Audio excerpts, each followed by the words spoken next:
안녕하십니까. 이번 논문 세미나 발표를 맡은 AI융합연구센터 학부연구생 손준서입니다. 오늘 리뷰할 논문은 2017년 NIPS에서 발표된 Attention is all you need입니다. 이 논문의 저자는 구글 브레인, 구글 리서치, 토론토 대학 소속의 총 8명입니다. 순서대로 아시시 바스와니, 노암 샤지어, 니키 파르마, 야콥 우스코라이트, 라이언 존스, 에이든 고메즈, 우카시 카이저, 일리아 폴루스킨입니다. 논문에 따르면 8명 모두가 동등한 기여자이며 현재의 저자 순서는 무작위로 정해졌다고 합니다. 목차는 총 4개로 어텐션이 등장하게 된 배경을 설명하는 모티베이션, 트랜스포머의 핵심 구조 및 주요 메커니즘을 설명하는 메소돌로지, 실험 결과 분석을 통해 성능과 효율성을 검증하는 리절트, 마지막으로 해당 논문에 대한 개인적 분석으로 구성했습니다. 모티베이션에서는 기존 RNN 기반 모델의 한계에 대해 설명합니다. 트랜스포머 이전에는 순환신경망, 즉 RNN 기반 모델들이 주로 쓰이고 있었습니다. 특히 LSTM과 GRU 같은 모델들이 언어 모델링이나 기계 번역 같은 시퀀스 모델링이나 변환 문제에서 당시 최고 수준의 소타 접근법으로 자리 잡고 있었습니다. 그러나 RNN 기반 모델들은 몇 가지 문제점들이 있었습니다. 아래 그림은 RNN 모델의 기본적인 구조를 나타냅니다. 만약 H2가 현재 시점 T라고 가정했을 때 이 T를 계산하기 위해서는 이전 시점인 T-1, 즉 H1이 필요합니다. 이러한 순차적 특성은 학습 내에서 병렬화를 어렵게 만드는 문제가 있습니다. 백그라운드에서는 RNN 대신 CNN을 사용하는 시도가 제안되었습니다. 대표적으로 Extended Neural CPU, 바이트넷, Convolutional Sequence to Sequence 같은 CNN 기반 모델들이 있습니다. 이러한 모델들은 병렬 처리가 가능하다는 장점이 있지만 단일 컨볼루션 레이어에선 정해진 커널 크기만큼의 로컬 컨텍스트만 볼 수 있습니다. 예를 들어 커널의 크기가 3이라면 한 번에 최대 3개의 연속된 토큰만 처리합니다. 문장 예시로 저는 건국대학교 AI융합연구센터 학부연구원 손준서입니다. 라는 문장을 보겠습니다. 레이어 1에서는 저는 건국대학교 AI융합연구센터 학부연구원처럼 인접한 세 단어 범위만 처리합니다. 레이어 2로 가면 범위가 넓어져 4개의 단어를 볼 수 있고 레이어 3에서는 문장 전체를 참조할 수 있습니다. 즉, CNN은 레이어를 쌓으면서 점차 더 넓은 문맥을 처리합니다. 하지만 레이어가 깊어질수록 연산량이 증가하고 여전히 멀리 떨어진 단어 간 장거리 의존성을 직접적으로 학습하는 데는 한계가 있습니다. 따라서 CNN 기반 모델은 RNN보다 병렬 처리와 학습 속도는 유리했지만 장거리 의존성 학습에는 제약이 있었습니다. 셀프 어텐션 또는 인트라 어텐션은 하나의 시퀀스 내의 모든 위치상의 관계를 계산하여 각 위치에 새로운 표현을 만드는 어텐션 메커니즘입니다. 이 메커니즘은 기계 독해, 문서 요약, 문장 표현 학습 등 다양한 NLP 과제에서 성공적으로 활용되어 왔습니다. 모든 위치 간의 관계를 상수 시간 내에 계산이 가능하기 때문에 병렬화와 장거리 의존성 학습에 매우 유리합니다. 엔드투엔드 메모리 네트워크는 시퀀스 정렬 기반의 순환 구조 대신에 순환적 어텐션 메커니즘을 사용하여 단순한 질의응답 및 언어 모델링 태스크에서 경쟁력 있는 성능을 보여주었습니다. 트랜스포머는 인코더와 디코더로 구성된 구조를 따릅니다. 인코더와 디코더 모두 동일한 레이어를 6개씩 쌓아 만든 스택 구조입니다. 인코더 레이어는 멀티 헤드 셀프 어텐션과 포지션 와이즈 피드 포워드 네트워크라는 2개의 서브 레이어로 이루어져 있습니다. 디코더 레이어에는 여기에 한 가지 서브 레이어가 더 추가됩니다. 바로 인코더의 출력을 참고하는 인코더 디코더 어텐션입니다. 또한 첫 번째 셀프 어텐션에는 미래 토큰을 참조하지 않도록 마스크를 적용합니다. 모든 서브 레이어에는 레지듀얼 커넥션과 레이어 노멀리제이션이 적용되어 학습 안정성을 높이고 기울기 소실을 방지합니다. 트랜스포머는 기존 모델들과는 다르게 RNN이나 LSTM을 사용하지 않고 인코더와 디코더 모두의 셀프 어텐션과 피드포워드 네트워크만을 사용합니다. 이러한 구조 덕분에 병렬 처리가 가능하고 장기 의존성 학습의 강점을 가집니다. 이번에는 인코더 구조를 자세히 살펴보겠습니다. 먼저 트랜스포머의 인코더 입력은 원문 문장입니다. 문장은 토큰화 과정을 거쳐서 단어 또는 서브 워드 단위로 나눕니다. 여기서 중요한 점은 이후 모든 처리는 이 토큰 단위로 이루어진다는 것입니다. 인풋 임베딩은 각 토큰을 모델이 처리할 수 있도록 512차원의 밀집 벡터로 변환합니다. 이 벡터는 토큰의 의미와 문맥 정보를 반영합니다. 셀프 어텐션은 RNN, CNN 모델과는 다르게 순서를 구분하지 못하므로 위치 정보를 추가해야 합니다. 사인과 코사인 함수를 이용해 위치 벡터를 만들고 임베딩에 더해줍니다. 멀티헤드 어텐션은 셀프 어텐션으로 문장 내 모든 단어들이 서로를 참조하여 이 문맥에서 나는 다른 단어들과 어떤 관계를 맺고 있는지 계산하게 됩니다. 그 다음 어텐션을 통해 업데이트된 벡터를 어텐션에 들어가기 전에 원래 벡터와 더해주는 레지듀얼 커넥션을 수행합니다. 그 후 레이어 노멀리제이션을 통해 학습을 안정화시킵니다. 이 add and nom 과정은 각 서브 레이어가 끝날 때마다 반복되는 핵심 기술입니다. 다음은 포지션 와이즈 피드 포워드 네트워크입니다. 이는 각 위치의 벡터에 독립적으로 적용되는 2층 신경망으로 첫 번째 선형 변환에서 차원을 확장하고 두 번째 선형 변환에서 다시 원래 차원으로 축소합니다. 피드 포워드 과정이 끝나면 다시 레지듀얼 커넥션과 레이어 노멀리제이션을 적용해 출력을 안정화시킵니다. 이 과정을 하나의 인코더 레이어에서 수행하고 동일한 구조를 6번 반복하여 점차 더 깊고 풍부한 문맥 표현을 학습합니다. 최종 6번째 인코더 레이어의 출력은 문장 내 모든 단어가 서로의 문맥 정보를 공유한 벡터 시퀀스이며 이 벡터 시퀀스가 디코더로 전달되어 번역이나 다음 토큰 생성을 위한 핵심 정보로 사용됩니다. 다음으로는 디코더의 구조를 살펴보겠습니다. 트랜스포머의 디코더는 인코더와 달리 3개의 서브 레이어로 구성된 동일한 구조를 6번 반복합니다. 먼저 입력부터 보겠습니다. 아웃풋 시프티드 라이트. 이전 시점까지의 출력 토큰 시퀀스를 입력으로 사용합니다. 학습 시에는 정답 문장을 한 토큰씩 오른쪽으로 이동해서 넣고 추론 시에는 이미 생성한 토큰을 순차적으로 입력합니다. 아웃풋 임베딩은 각 토큰을 512차원의 밀집 벡터로 변환합니다. 이 임베딩은 인코더의 입력 임베딩과 가중치를 공유할 수 있습니다. 포지셔널 인코딩은 인코더에서랑 마찬가지로 순서 정보를 주입하기 위해 인코딩을 임베딩에 더해줍니다. 마스크드 멀티헤드 어텐션은 자기 자신 시퀀스 내의 관계를 계산하되 미래 토큰을 보지 못하도록 마스킹을 적용합니다. 이 과정을 통해 현재 위치를 예측할 때 그 이후 위치의 정보를 참조하지 않도록 합니다. add and normalization은 인코더에서와 같이 학습 안정성과 기울기 소실 방지에 도움이 됩니다. 다음은 멀티헤드 어텐션입니다. 이 단계에서는 디코더의 쿼리가 이전 디코더 서브 레이어의 출력에서 오고 키와 밸류는 인코더의 최종 출력에서 가져옵니다. 이렇게 하면 디코더는 현재 번역 중인 토큰을 생성할 때 원문 문장 전체에서 어떤 단어에 주목해야 하는지를 학습하게 됩니다. 예를 들어 독일어 문장을 번역할 때 영어 원문에서 관련성이 높은 단어에 더 큰 가중치를 두게 됩니다.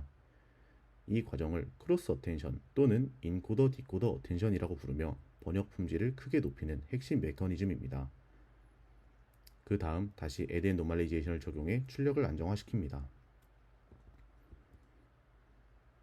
그 다음 단계는 PDM 포워드입니다. 각 위치별로 독립적인 2층 신경망을 적용하여 표현을 확장하고 비선형 변환을 할 수 있습니다. 마지막으로 리니어 앤 소프트맥스입니다. 여기서 디코더 최종 출력을 단어 집합 크기로 변환하고 소프트맥스를 통해 각 단어의 확률을 계산합니다. 가장 높은 확률의 단어가 최종 출력으로 선택이 됩니다. 스케일드 닷 프로덕트 어텐션은 트랜스포머의 핵심 연산 중 하나입니다. 입력은 쿼리, 키, 밸류 세 가지입니다. 먼저 쿼리와 키를 내적하여 각 토큰 간의 유사도를 계산합니다. 이 값을 키의 차원 DK의 제곱근으로 나누어 스케일링을 합니다. 이 스케일링은 차원이 커질 때 소프트맥스의 기울기가 작아지는 문제를 완화합니다. 또 필요할 경우 예를 들어 디코더 마스킹이 된 셀프 어텐션에서는 현재 위치 이후에 토큰이 보이지 않도록 마스크를 적용합니다. 그 다음 소프트맥스를 적용해 각 토큰 간의 어텐션 가중치를 얻습니다. 마지막으로 이 가중치를 밸류 벡터와 곱해 최종 어텐션 출력을 생성합니다. 수식으로는 오른쪽과 같이 표현됩니다. 멀티헤드 어텐션은 방금 설명드린 스케일 닷 프로덕트 어텐션을 여러 개 병렬로 수행하는 구조입니다. 입력 Q, K, V는 각각 학습 가능한 가중치 행렬들과 곱해져 각 헤드에서 사용할 서로 다른 Q, K, V를 생성합니다. 각 헤드는 독립적으로 스케일드 닷 프로덕트 어텐션을 계산하고 이 출력들을 컨캣 연산으로 이어붙입니다. 마지막으로 이 결합된 벡터에 또 하나의 가중치 행렬 WO를 곱해 최종 출력을 만듭니다. 이렇게 여러 개의 헤드를 사용하는 이유는 각 헤드가 서로 다른 관점에서 토큰 간 관계를 학습할 수 있도록 하여 단일 어텐션이 가지는 정보 평균화 문제를 줄이고 다양한 문맥 정보를 포착하기 위함입니다.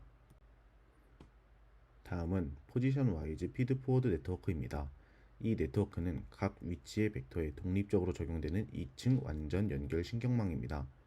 첫 번째 선형 변환에서 차원을 확장하고 렐로 활성화를 거친 뒤 두 번째 선형 변환에서 다시 원래 차원으로 축소합니다. 모든 위치에 동일한 가중치를 적용하되 각 단어의 표현은 개별적으로 변환됩니다. 다음은 포지셔널 인코딩입니다. 셀프 어텐션에는 순서 개념이 없기 때문에 각 단어의 위치 정보를 인코딩해서 임베딩에 더해줘야 합니다. 위치 인코딩은 사인과 코사인 함수를 사용하여 절대적 위치와 상대적 거리 정보를 함께 표현할 수 있습니다. 여기에 보이는 수식이 바로 각 차원에 대해 사인과 코사인을 계산하는 공식입니다.